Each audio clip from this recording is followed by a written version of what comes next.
Morning, everybody. This is Latasha over at Tasha's Tiny Homestead, front yard gardening, not yet, in Zone 8A in Northwest Georgia. So, I want to do a really quick video because I have a ton of videos to post before this one. So, this one's just going to be really, really quick. Oh, I see a bird down there with a worm in its mouth. So, not much going on over here in the front yard yet. And that is because, one, I lost all my tomato plants at the beginning. So I think I had like almost 100 tomato plants die. Um, I don't know if it was like the fertilizer I used. I believe it was the fertilizer was just too strong for them. So I replanted, and then those had to catch up. And so I used different soil. I used different fertilizer. Well, what I usually use, which is Dr. Earth. I went back and I used that one, and my plants are doing better, but it has definitely been a hard year for tomatoes. Let me step down off of here. It has definitely been a hard year for my plants. My peppers are doing great, but they're growing really, really slow. Last year at this time, I had pepper plants that were 2 feet tall. So are my tomato plants. Now, I don't really mind that so much now because I don't have the space because my daughter moved back home. So I don't mind the size that they are, which I'll show you those. I'll walk through my weedy yard. Um, so it's been frustrating to say the least, but I never gave up hope. I never gave up. I just replanted. When I noticed my tomatoes were dying, I just went ahead and replanted. And I'm thankful that I did. And it's another reason why I start. Oh, he's got a worm in his mouth. They're actually building a nest behind me, which I'm going to turn around in a minute and you'll be able to see that. Or actually, there may be babies in there already, but I don't think so. I haven't heard any. So I replanted, and then somebody gave me a bunch of pepper seeds, and I started those late. I didn't think they were ever going to catch up, but they did, and I'm surprised they actually caught up to the ones I planted earlier. My potato plants that I left in the ground last year came back. So we have three. We have three in the ground.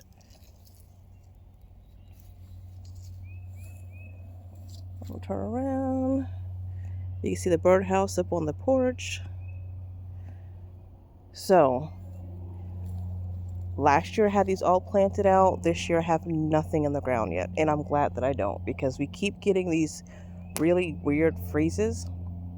And technically, our last frost date was like the 15th. And it has been freezing since then. Temperatures in the day be like 80 degrees. The bird's out today, 80 degrees. But then at nighttime, it's getting to like 32. So a lot of people lost a lot of things that they planted. I learned from last year. I ain't doing it. So I'm actually going to wait until May to put anything in the ground or in the grow bags because it's just our weather's so unpredictable right now. I don't know what is going on with this weird weather in Georgia. And I had blight really bad last year. I had late and early blight last year. And I believe it's because of the weird weather we had last year early in. It was like wet and then it would be hot. And then wet and then at nighttime it would be like 30 something. It was the temperature fluctuated a lot. And I feel like that contributed to my blossom end rot and the blight that I had on my plants. I had to end up pulling my plants out super early because they were just dying. They were just so diseased. So I'm going to wait a little bit later, let our weather even out a little bit more, and then plant. You see, I still don't have that bed put together, but I'm almost there. I'm actually off tomorrow, so I'll be able to finish putting that bed together. Those raised beds are actually going to go over there, and I'm actually going to put my squash and watermelon in them. Let's actually take a walk over there.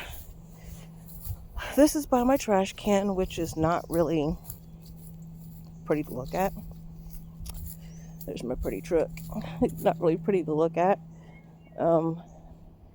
So I'm gonna clean all this up. You see, I have my little compost pile over here. My dogs are gonna bark in a second. Hold on. My neighbor gets home at this time. He's over there, and he's sitting there talking in the car. My dog's like barking, barking, barking, barking. So I'm hoping he gets out of his car and stops talking on his Bluetooth and goes in the house. So here's my leaf mulch pile. It also has grass clippings. It has the leaf litter from the rabbit's cage, so there's rabbit manure in there. I'm going to clean all this up with the raised beds over here, and I let my pumpkins sprawl, and I have all of this space to do so. And then I'm going to come in here and clean up a lot of this. You can see back there how overgrown that is. Clean that up. Come down here and cut some of these pine tree saplings down, which will take over. As you can see, they will take over very quickly. I want to pause you again, let him go in the house. I think he's gonna come out here and walk his dog. So yes, I'm gonna put the 2 raised beds over here, and let my pumpkins and squash just grow out of the bed and then sprawl onto the ground instead of growing them vertically. And I want them to have plenty of space to just sprawl out. And the reason why, how are you? Sorry, talking to the neighbor. The reason why I do that is squash, the vine borer. Squash bugs and the vine borer, or whatever. They're 2 different ones. They bury into the stem of your plants and they will kill them very quickly. However, when you let your pumpkins and watermelons sprawl out, they will actually develop roots and reroot along the way. So you can potentially cut off a part of the infected part, but the plant will still continue to produce because it has rooted and started to make fruit in other places. I feel like if you grow vertically, when you grow vertically, it just leaves your roots exposed, and you want to keep your roots as buried as possible, your stems as buried as possible. Over here is where I'm starting to get my bag set up for where my peppers will go. I must have missed the dandelions. My rabbits love those, but they've already came and gone, but I'll give them the stems. They'll still eat those. I finally figured out what's happening over here. I planted perennials over here. Last year, just a handful, just tossed them over here. Most of the herbs didn't come back, but his little dog. But these did. And I found these are foxglove.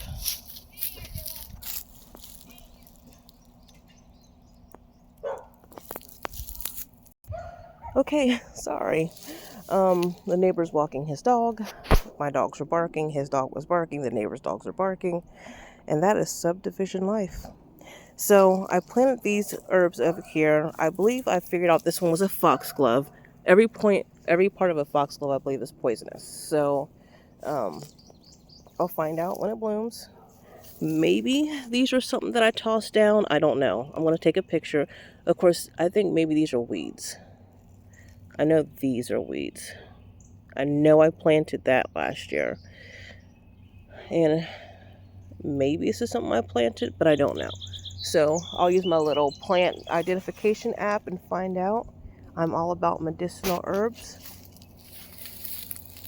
Over here, I like to make all kinds of things out of them. So my plan is for this to be set up full of peppers over here. And then we're going to have an extra row for tomatoes over here. Another row next to that. We're tilling these up. And I'm going to put those cattle panels up here in the front like these are. And then I'm going to do a row of flowers. I have snapdragons, I have coleuses, sunflowers. I mean, we have all the flowers. I'm so glad that I grew flowers. I actually have dahlias this year from seed. I'm growing them. I got them from Baker Creek years ago. Never had luck with growing them. I always kind of neglected them and they died out, and my dahlias are looking good. I'll actually show you those. They're up on the porch. And so we're going to have, and then another row, I was going to put my little squash. Was it little squash? I think that's what it was. But then the labels fell off of things, and I don't know what is the difference between squash, watermelon, and cucumbers up there yet. So, yeah, I'll show you that. So it's gonna be so pretty with all the flowers. We're gonna walk up on the porch. I had some extra peat pots, and I don't like peat pots. If you have used peat pots, I hate them. They dry out super quick. Nothing I ever have grows really well on them. But I had some extra, and I was like, I'm just gonna use them. I'm not gonna waste them. I've been keeping them super wet, and that seems to help. But let's go take a look at what's going on up on my porch. Actually, let's take a stop right here real quick. You can see my beds here. Got these on Amazon. I did mention it in a previous video. I got these on Amazon. They were like 2 8x4 beds for like $169. I think I got them on Black Friday. They're still pretty cheap anyways. You can see this one is fully put together. This is an 8x4. Last time I had snapdragons in here. I haven't put it up since because I moved from Florida to Georgia. Cannot think of what they are called. I'll try to find the link to what these are called. So you buy them, you can buy 2 8x4s, and you can actually turn the 8x4 and reconfigure it. So you can turn it into an actual 4x12 and then a round bed like this. So it looks like this. This is, or you can do it into 2 8x4s, which this one is going to be. I'm just turning them into 2 8x4s. I actually had several different ones of these, but I left them, and I left one in Florida because it got smashed. And I don't know why I didn't take the extra parts aside from the one that got smashed, but I didn't. So I'll have 2 8x4s and this 4x4. All right, so let's go up on the porch. Okay, so now we're up on the front porch. My plants are getting, it's still shady because it's early, but they will be getting right where I have them positioned at. They get just the slightest amount of sun. Where those peat pots are, get like full sun. So I did that so that they don't get burned. Because I have a habit of, I'm terrible at hardening off. You want to harden off your plants. That means introducing them outside, slowly acclimating them to the sun. I like to start mine outside on shady days, or I'll start them in the shade. I'll increase their time in the shade, then I'll start moving them to partial sun, and then I'll start increasing their sun. That's in my head what I want to do, but I don't. I'm terrible at it. That's what I'm going to do this year. So I have lots of peppers and tomatoes. These are those, this is the one tomato that survived from the original. That's a Black Sea Man. Actually, no, it didn't. I replanted that. My dahlia. This is my dahlias too.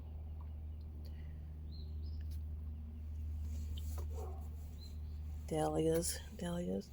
These are tomatoes. They're looking so good. These are the tomatoes I restarted. I can't wait to put the video up where I actually, I said it's going to be a quick video. Here I am 15 minutes into it. I can't wait to put the original video up there so you can see where I restarted these. And you can hear in my voice, I was feeling kind of deflated. But they're looking so good. I'm so happy. It's another pretty dahlia. I have like 5 of them. And I'm so proud that I grew them by seed. Here are those peat pots. Excuse my sad, droopy one there. They have been outside in this little plastic greenhouse, and it got cold. It got to the 40s. So once they get some sun, they'll perk right back up. And I gotta rewater them. So if you're doing peat pots, first of all, I don't recommend these. I don't recommend these or the round ones. They are awful. The peat soaks up the water. Sometimes I'm watering these things 2 or 3 times a day. If you're going to do them, keep them heavily watered. You can set them on a tray of like an inch or 2 of water and let it just like wick up. I highly recommend doing something like that. Keep everything moist in there. But everything's growing in there.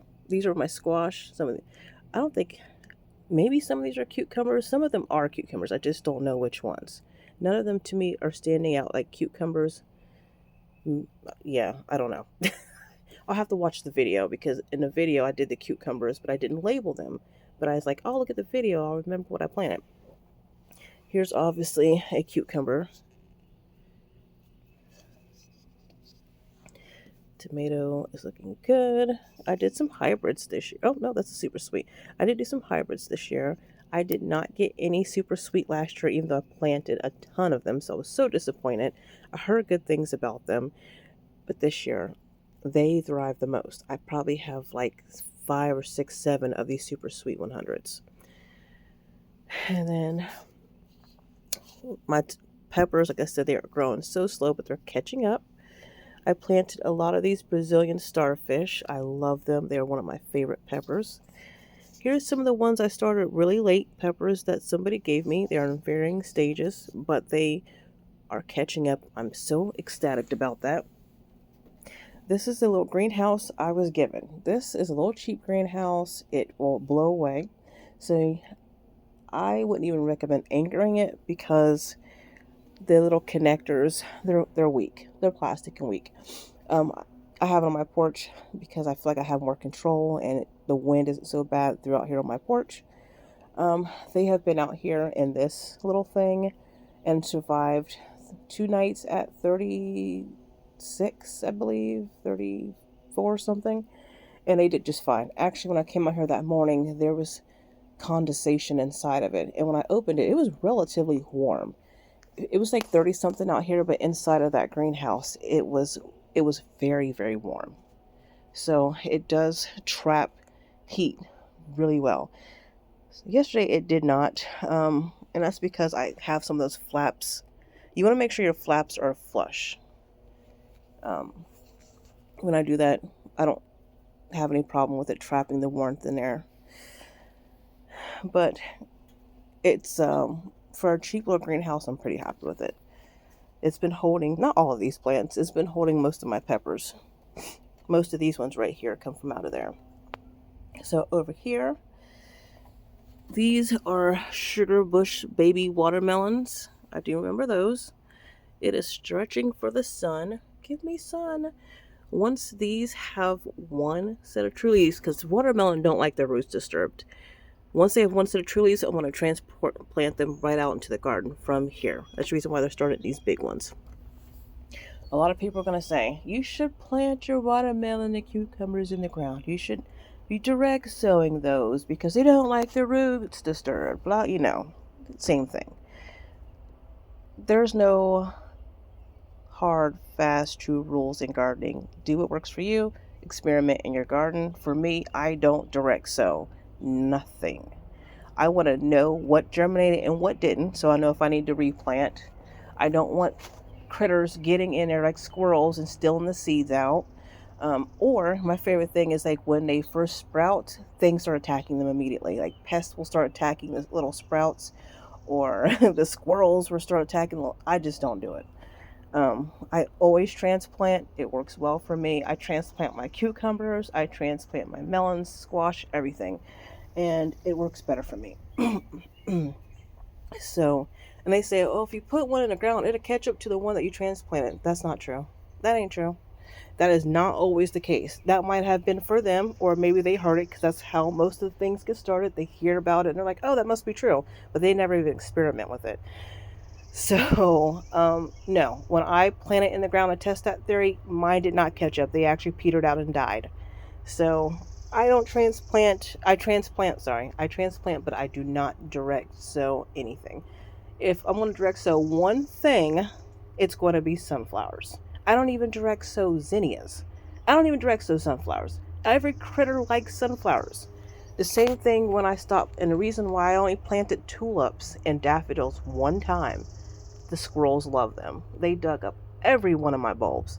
And I'm not going through the whole trying to cover them. No, I just don't grow them anymore. So I do not direct sow nothing. I actually have in the house a tray full of plants, flowers, and a tray full of sunflowers started. Ooh, zinnias, a tray full of zinnias started. So these are all the peppers, tomatoes, my snapdragons. That is pollen on my, check that out. That is pollen on my deck. Snapdragons, they are looking really good. These are some huge tomato plants. These are Karma Purple. They were these were the only, I thought that Black Seaman was, but I actually replanted him. These were the original ones that survived. These two giant tomatoes just accelerated. These are the size that my other tomatoes normally are. These are probably a good 1.5 foot plants. Over here, imagine having 100 of these in your house. That's the reason why I'm glad that my stuff is this size versus this size, how they normally are. And look at all my coleuses. Aren't they just beautiful?